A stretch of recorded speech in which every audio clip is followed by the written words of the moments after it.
नमस्कार, स्वागत है साहित्यिक झरोखा चैनल पर। आज हम करेंगे भारत में स्वतंत्र प्रेस की अवधारणा।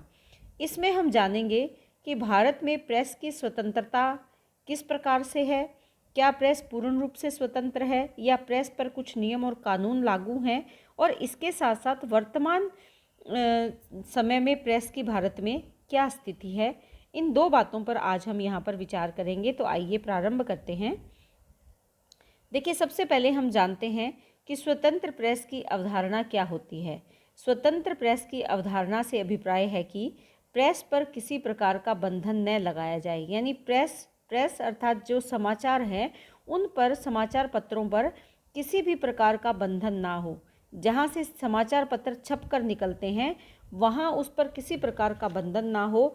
जो संपादक है उसको इतनी स्वतंत्रता हो कि वो सभी प्रकार के जो समाचार हैं वो अपने हिसाब से, अपनी इच्छा से उसमें बदलाव कर सके, या समाज की जो मांग है उसको वो प्रेस के माध्यम से या समाचार पत्रों के माध्यम से समाज तक पहुंचा सके, यानी उस पर किसी प्रकार का कोई बंधन और कानून न लगाया जाए।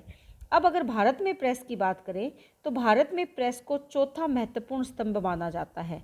भारत भूमि पर जो प्रेस है ये चौथा महत्वपूर्ण स्तंभ है, यानी आधार है। भारतीय प्रेस पूर्ण रूप से स्वतंत्र नहीं है, क्योंकि भारतीय प्रेस पर समय समय पर अनेक कानूनों में संशोधन भी किया जाता है, लेकिन उन संशोधन में ये भी तय है कि उस पर कभी भी प्रतिबंध लगाया जा सकता है या पाबंदी लगाई जा सकती है। यानी बहुत अधिक स्वतंत्रता नहीं है, या यूँ कहें कि पूर्ण स्वतंत्र नहीं है। सरकार अपने कानूनों में संशोधन करके जब चाहे प्रेस पर प्रतिबंध लगा सकती है। समय समय पर प्रेस की स्वतंत्रता पर बल दिया जाता है, परंतु भारत में इस विचार पर मतभेद है। भारत भूमि पर समय समय पर प्रेस को स्वतंत्र होना चाहिए, इस बारे में बार बार ये आवाज़ उठाई जाती है, लेकिन इसमें भारत में जो लोग हैं उनके वैचारिक मतभेद है। उसमें जो पहला मत है वो क्या कहते हैं कि प्रेस पूर्ण रूप से स्वतंत्र होगी तभी वह देश के आम नागरिक से लेकर प्रतिष्ठित लोगों के विरुद्ध अधिक से अधिक लिख पाएगी। यानी आम व्यक्ति के बारे में तो प्रेस छापती ही है, लेकिन प्रतिष्ठित लोगों के बारे में लिखने में वो संकोच करती है। क्यों? क्योंकि उस पर पाबंदी है। जो वर्तमान समय की या तत्कालीन समय की जो राजनीति है, राजनीति से जुड़े जो लोग हैं या बड़े बड़े उद्योगपति हैं, उनके विरुद्ध वो नहीं लिख पाती। ऐसा क्यों नहीं लिख पाती? क्योंकि प्रेस पर पाबंदी है। अगर वो उसके विरुद्ध लिखती है तो सरकार के द्वारा प्रेस को प्रतिबंधित किया जा सकता है। इसीलिए कुछ लोग ये कहते हैं कि प्रेस पूर्ण रूप से अगर स्वतंत्र होगी तो ही वो अधिक जानकारी दे पाएगी या अधिक लिख पाएगी। लेकिन दूसरे लोग ये कहते हैं, यानी दूसरा मत क्या कहता है कि अगर प्रेस पूर्ण स्वतंत्र हुई तो वो तानाशाह बन सकती है, यानी वो जब जिसके बारे में लिखना चाहे लिख सकती है। अब सरकार की नीतियों में अपनी तानाशाही से बदलाव कर सकती है, अर्थात वो पूर्ण रूप से अपना अधिकार स्थापित कर लेगी किसी भी देश पर। इसीलिए वो प्रेस की स्वतंत्रता के पक्षधर नहीं है। यानी दोनों ही विचार है। एक मत तो ये कहता है कि स्वतंत्र होना चाहिए तभी वो आम से लेकर विशेष नागरिक तक सभी बातें लिख पाएगी, लेकिन दूसरे इस बात का विरोध करते हैं। वो ये कहते हैं कि अगर प्रेस पूर्ण रूप से स्वतंत्र हो गई तो वो तानाशाही हो जाएगी, अपनी मनमर्जी से वो सभी कार्य करवाएगी, लोगों पर, सरकार पर वो दबाव बना सकती है अपनी तानाशाही के कारण। तो ये दो तरह के विचार है जो भारत में चल रहे हैं प्रेस की स्वतंत्रता को लेकर। ये तो हुई कि भारत में प्रेस की स्थिति क्या है, प्रेस पर क्या नियम है या नहीं है, और जो नियम है उनके लिए लोग क्या सोचते हैं। कुछ लोग ये सोचते हैं कि प्रेस पर कोई नियम नहीं होने चाहिए, और कुछ ये सोचते हैं कि नियम होने चाहिए, अगर नहीं होगी तो प्रेस तानाशाह हो जाएगी।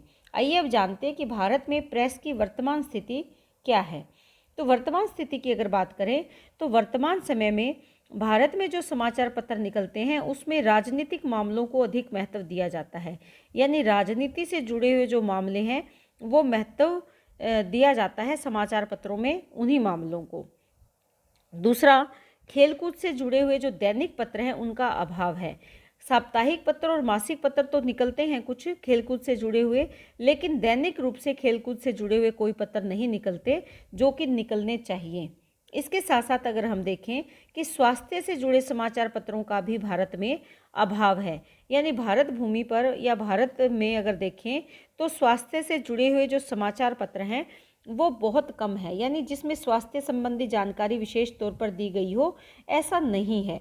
सिर्फ किसी न किसी समाचार पत्र के कोई एक पृष्ठ पर ऐसी जानकारी हमें पढ़ने को मिलती है। उसके बाद है समाचार पत्रों से जुड़े हुए जो संवाददाता हैं उनको भी विशेष महत्व नहीं दिया जाता। कारण क्या है कि जो समाचार पत्रों से जुड़े हुए संवाददाता है इनको अन्य क्षेत्रों में विशेष सुविधाएं नहीं दी जाती। ये जिस राज्य से समाचार पत्र निकलता है सिर्फ उसी की सीमाओं तक सीमित रह जाते हैं।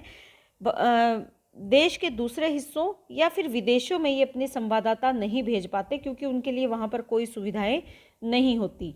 इसीलिए अगर देखें तो समाचार पत्रों से जुड़े हुए जो संवाददाता है उनको विशेष महत्व नहीं दिया जाता। वो एक क्षेत्र विशेष से जुड़े हुए समाचारों को ही ला सकते हैं, यानी विस्तार से समाचारों के बारे में वो नहीं बता सकते। देश से बाहर के समाचार उनके पास नहीं होंगे अगर वो बाहर नहीं जाएंगे, या हमारे जो अन्य देश के अन्य जो क्षेत्र हैं उनसे अगर वो नहीं जुड़ेंगे, वहाँ तक अगर वो नहीं पहुँचेंगे तब भी समाचारों का अभाव रहेगा। तो यहाँ पर ये आप पॉइंट बना सकते हैं कि समाचार पत्रों से जुड़े हुए जो संवाददाता हैं उनको विशेष सुविधाएं नहीं दी जाती। वो केवल राज्यों की राजधानियों में ही अपने संवाददाता नहीं रख पाते, यानी जो राज्य की राजधानियां हैं वहाँ भी नहीं रख पाते, बाकी क्षेत्रों की तो बात ही अलग है। इसके साथ साथ अगर देखें तो भारतीय समाचार पत्रों में फिल्म साहित्य को विशेष रुचि दी जाती है या विशेष महत्व दिया जाता है। अर्थात फिल्म के बारे में जो भी फिल्में आती हैं, जो भी फिल्में चाहे वो किसी भी श्रेणी की फिल्में क्यों ना हो, उनके बारे में कि उसमें समाचार में क्या रहता है कि अभिनेता अभिनेत्रियों के निजी जीवन के बारे में, या जो निर्माणाधीन फिल्म है उनके बारे में, या जो फिल्में थिएटर तक पहुंच गई है उनके बारे में समीक्षा दी जाती है। यानी फिल्म से जुड़ा हुआ जो साहित्य है वो बहुत अधिक प्रकाशित किया जाता है क्योंकि सामान्य वर्ग की भी उसमें रुचि रहती है, तो उसको बहुत ज़्यादा महत्व दिया जाता है। इसके बाद है देश के सभी समाचार पत्रों का स्तर समान न होना। यहाँ पर टाइपिंग मिस्टेक है, आप इसको ठीक कर ले कि देश के सभी समाचार जो पत्र हैं उनका स्तर एक जैसा नहीं है। यहाँ पर क्यों स्तर एक जैसा नहीं है? क्योंकि जो पत्रकारिता है उससे जुड़े हुए प्रशिक्षण की व्यवस्था समान नहीं है। भारतवर्ष में पत्रकारिता जो से जुड़े हुए जो विश्वविद्यालय या विद्यालय है उनकी संख्या न के बराबर है। इससे क्या है कि लोगों को वो काम पूर्णतः नहीं आता, बल्कि उन्हें वो काम करके ही सीखना पड़ता है, करके ही उसका अनुभव प्राप्त करना पड़ता है। इसीलिए देश के जो समाचार पत्र हैं उनके उसका जो स्तर है वो एक जैसा नहीं होता। जिसके जो समाचार जो पत्रकार हैं वो पत्रकार की योग्यता पर निर्भर करता है, उसके काम करने के सीखने के तरीके पर निर्भर करता है, क्योंकि उन्हें कोई विशेष प्रशिक्षण नहीं मिल पाता। इसीलिए वो अपनी योग्यता के अनुसार ही समाचार पत्रों में समाचार लाकर या उसे प्रकाशित करने में अपना योगदान देते हैं, और यही कारण है कि जो समाचार पत्र है उनका स्तर एक जैसा नहीं होता। उसके बाद है पत्रकारों के प्रशिक्षण की भी भारत में उचित व्यवस्था नहीं है। भारत में पत्रकारों के प्रशिक्षण की व्यवस्था का अभाव है। क्यों अभाव है? क्योंकि इससे जुड़े हुए जो विषय हैं वो विश्वविद्यालयों या स्कूलों में अभी तक नहीं पहुंच पाए हैं, तो इसलिए इसकी जो प्रारंभिक शिक्षा होनी चाहिए, जो प्रशिक्षण की व्यवस्था होनी चाहिए पत्रकारों के लिए, वो भी पूर्ण रूप से उपलब्ध नहीं है। इसीलिए पत्रकारों के स्तर में भी बढ़ोतरी नहीं हो रही है, उसका स्तर ऊंचा नहीं उठ पा रहा। जबकि अगर हम विदेशों में देखें तो वहाँ पर पत्रकारों के प्रशिक्षण के लिए विशेष खर्च उठाया जाता है। जो समाचार पत्र उद्योग है वही उन पत्रकारों को प्रशिक्षण दिलवाने का कार्य करता है, उनका पूरा खर्चा उठाता है। इसीलिए वहाँ की जो समाचार पत्र व्यवस्था है वो काफ़ी अच्छी और मजबूत है। इसके साथ साथ भारत में पीत पत्रकारिता की निंदा की जाती है। उसके लिए जानना ज़रूरी है कि पीत पत्रकारिता क्या है।